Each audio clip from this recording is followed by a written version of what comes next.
I never thought I'd be the one telling a story like this, but if I don't put it out there, I think it'll eat me alive.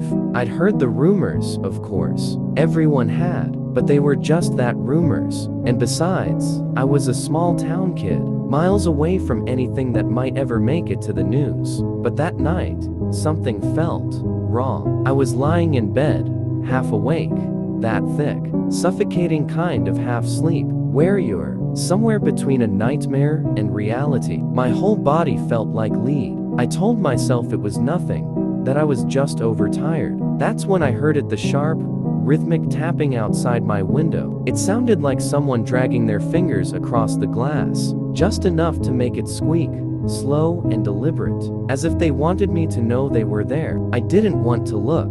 God knows, every bone in my body was screaming not to look. But curiosity has a way of getting the better of you, doesn't it? So, I slid out of bed, every step feeling heavier than the last. When I got to the window, the street outside was dark. The only light a dim glow from the street lamp across the road. And that's when I saw him. Titchy Toby. I'd heard his name in whispers, from kids at school trying to freak each other out. They talk about this boy, older than us, barely a man, with these jerky, unnatural movements and a twisted smile that looked all wrong, like it had been carved onto his face. He wore this hood, pulled up over a scarred face, and a pair of broken goggles around his neck, fogged up like he'd been walking through smoke. His head twitched with every few seconds, a harsh, snapping motion. He looked straight at me with this dead, hollow stare, and I felt like my blood had frozen. I wanted to scream, but I was trapped in that same heavy silence.